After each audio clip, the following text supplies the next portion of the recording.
नमस्कार संपूर्ण किचन को आपण मानक बहुत बहुत स्वागत करुच्ची गोटे नुआ वीडियो सहित छुई आलू बेसर बा सोरिष मसला दिए छुई आलू भजा यहीटा तो गोटे कॉमन रेसिपी आ समस्त निश्चय बनैकी खाइथिबे। आम ओडिया मानकर एटा तो गोटे प्रिय खाद्य पखाड़ सहित ये छुई आलू मसला दिया भजा बहुत बढ़िया लगे। यही भजा को समस्ते निज निज स्टाइल रे बनाती। थरे मो स्टाइल रे एमिति छुई आलू बेसर भजा भाजंतु निश्चय भल लगिवो आ थरे खाइले आउ थरे बनैबा पे निश्चय इच्छा करिवे। तो चलतु डेरी न करी रेसिपीटी स्टार्ट करवा। भजा पई मसला रे मु एठी गोटे चमच सोरिष, हाफ चमच जीरा, फाड़े रु टिके अधिक रसुण नहीं, गोटे सुखला लंका नहीं, अदा खंडे एमती छोट छोट कर काटिक नहीं आ फाड़े पियाज को नहीं। यही मसला रे आपण 2-3टा कंचा बादाम भी नहीं पारे। मो पाखे नथिला तो मु नहीं नथिली। तो एबे आकु सब भल से धोई नहीं कि ग्राइंडर गिनार दे देके अल्प टिके पानी देके भल से चिकन करी ग्राइंडिंग करी आनुची। मसला को एठी मु ग्राइंडिंग करी नहीं आसी। एबे ताको गोटे ताटिया रे मु काढ़ी दोची। आ से ग्राइंडर गिनारे जेतिकी भी लगी मु से गोटे 2 चमच खंडे पानी देकी ताको धोईकी दे दूची मसला रे। आको एबे साइड रे रखिबा। एबे मु देखंतु छुई को एमिति लंबा लंबा करी काटिची। गोटे गोटे बेसी लंबा अछि, गोटे गोटे टिके छोट अछि। आपन हिसाब रे आपन काटि पारे, किंतु एटा टिके लंबा लंबा रहले भलो लागे। तो आलू को भी एमिति मोटा मोटा लंबा लंबा करी काटिकी नै जाईची। एबे मु गैस रे कढ़ाई बसई नउची। कढ़ाई रे 1.5 चमच खंडे सोरिष तेल दे दूची। सोरिष तेल रे निहाती भाजिबे, भलो लागियो तार टेस्ट बहुत। तो ये मुझे फुटण अल्प टिके दे देइची। फुटण देकी पियाज ये जो फाड़ा पियाज आम बाटी थिले आउ गोटे फाड़ा थिला ताको भजा रे एठी दे देउची तेल रे। पियाज को आम टिके भाजी नबा।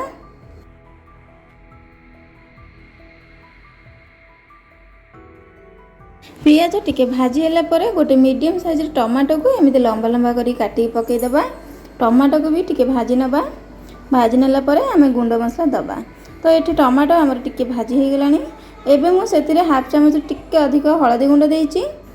हाफ चमच टिके कम लंका गुंड देइची आ करी पाउडर हाफ चमच देइची। लंका आमे गोटे बाटी थिले सेति लागि टिके कम लंका गुंड दबा, नले राग अधिक हबो। एबे सब को टिके मिसे नै कि जो मसला आमे बाटी के रखिथिले ताको भी देइ देबा। आ जो जागाटारे जो गिनाटारे थिला ताको धोई के अल्प टिके पानी देइ देबा। तो आको भलो से मिसेइ नबा।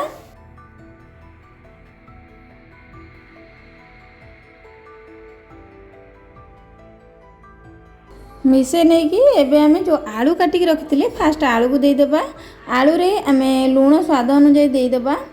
दे दे कि भल से मिसे नबा, गोळे नबा। आलू को गोटे मिनिट पई आमे हाई फ्लेम रे एमति टी गोळे नबा बा फुटे नबा। तापरे छुई पकेबा।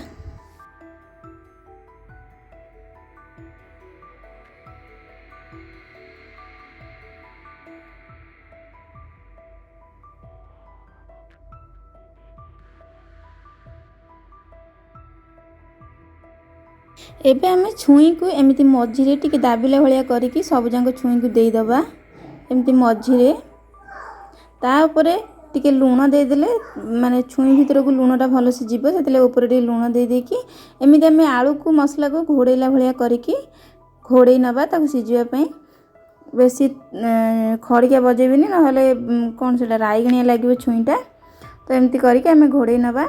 मीडियम फ्लेम रे फास्ट रखिबे 2-4 मिनिट पई। देखंतु मुझे 4-5 मिनिट खंड हो गलानी। देखंतु पानी भी टिके मरला भलिया हो गलानी। छुई भी टिके टिके सिझी गलानी। एबे टिके गोळे नै कि आउ अल्प टिके पानी दे देबा, नहले पानी मरि जीवो, हमर भजा पूरा तळे लागि जीवो। अल्प टिके पानी देकी एबे घोड़े नबा, लो फ्लेम कर दबा ताको सिझिया पे दबा आलू आ छुई को। लो फ्लेम रे 5-7 मिनिट खंडे परे देखंतु मु घोरा काढी देखौची पानी भी टिके टिके हमर सुखी गलानी। आउ आलू आउ छुई हमर सिझी गलानी पूरा। हे देखंतु मु छुई के एबे देखौची छुई पूरा 80% खंडे सिझी गलानी। आउ जेतिके अछि आमे भाजिला भितरे सिझी जीवो आ मसला भी कसी हे जीवो। तो देखंतु एबे आउ आमे न घोरे कि एमिति आमे भजा भलिया भाजिबा।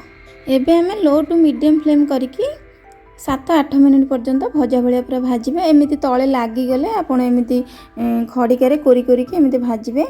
जोटा पोड़ीज से भल बहुत बढ़िया बास्ना आसो भजार आमर मसलाटा भी कषि होती आप मन रखिए आलू आ छुई को जो आम मसला देकी सीझाऊँ से बेसी सीझेबेनि बेसी सीझेले कौन होमें जो भाजा पुणी 8-10 मिनट जो भाजा ता भितर छुई आलू बेसी सीझीज छुईटा पूरा खोलीज तार टेस्टा एत भल रही तो अल्प सीझा 80% सीझी 78% तो आम भजा भितर आउ सीझीज मसला भी ठीक से कषि हो भाजिला बेले भी एत कादुआ कादुआ हेनी भलसे भाजी हो मसला गुड़े भी देखो भजा पूरा आमर हो गला देखो केते बढ़िया कलर भी देखा आ मसला गुड़ा आलू आ छुई बढ़िया से लगिगला आपण मैंने एमती मसलार जो छुई आलू को 78% सीझेदेवे तापर घोरा काढ़ी एमती पोड़पोड़िया करके भाजिबे जहाँद्वारा कि आलू आ छुई पूरा जंतिला भाया हेनी आउ मसलार स्मेल भी किसी रही पूरा पोड़पोड़िया हो गले मसलाटा भी बहुत बढ़िया टेस्ट लगे मो स्टाइल छुई आलू भजा को आपण मैंने थे घरे निश्चय बनातु केमी लगे मत कमेंट निश्चय जनातु जदि वीडियो भल लगी ताहले लाइक शेयर और कमेंट करूँ जदि मो चैनल नुआ अच्छा सब्सक्राइब निश्चय करूँ तो रही नमस्कार जय जगन्नाथ।